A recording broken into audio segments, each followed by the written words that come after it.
BoxNation? Yes, I. So I'm here with Frank Warren for BoxNation. Frank, there's been a lot of talk over this situation with Ben Whittaker, Liam Cameron. There's been statements, there's been comments from Ben Shalom. Just from a Queensbury perspective, what does the situation look like? Well, the situation is no fight made.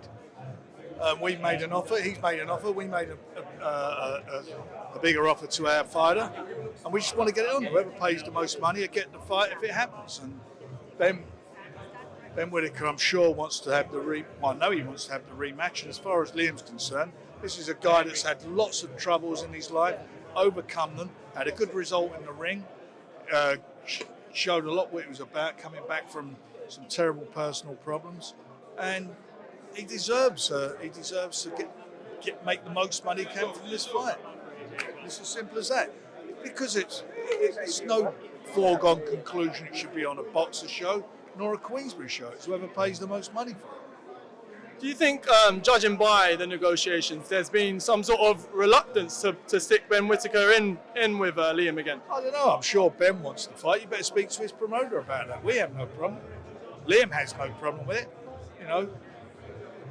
And Liam's done nothing wrong. All he's done is to say he wants to fight. What's wrong with that? The guy's a warrior. And just on Daniel Dubois, obviously he had that moment after the Usyk Fury 2 where he got in the ring and he called Usyk out. What did you make of that? He's done what a lot of fighters do. They call each other out. I mean, I've seen it happen before. It is what it is. He wants revenge. He wants revenge from the first fight, and he's gone and made his case. He's the IBF champion, and him against Usyk would be it's a unification bout, isn't it? 4 belts would be on the line, and the fight was controversial, whether you like it or not, however you felt about it. He definitely gave Usyk a problem when he hurt him, and there was a long recovery period, 4 minutes recovery period.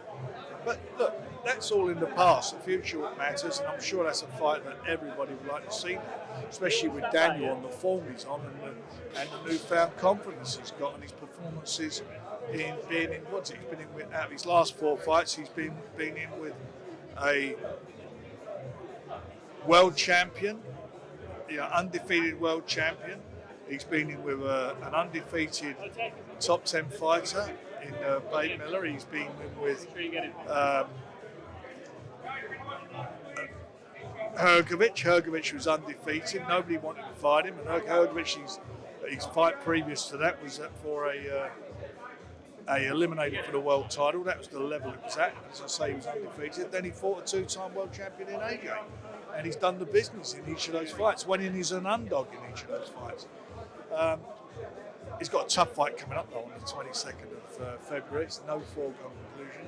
He's fighting Joe Parker, a guy who's in real good form. He's on a run of good wins. He's a former world champion himself. He's got plenty of experience. So you can expect another great fight. And just on Hamza Shiraz, obviously you've been with him from the beginning.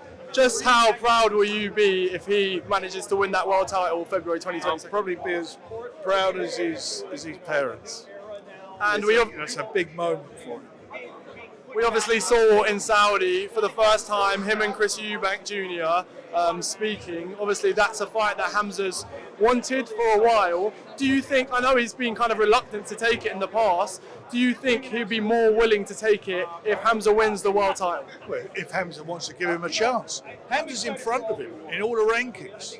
He's in front of Chris Eubank Jr. Well, junior. You know, he's not a junior anymore now, is he? He might be junior because of a dad. His dad's got the same name, but he's 36 years of age. Hamza's the guy. He's got a better form record. He's undefeated. He's fought better quality opponents than Chris Eubank. So I'd love to see the fight.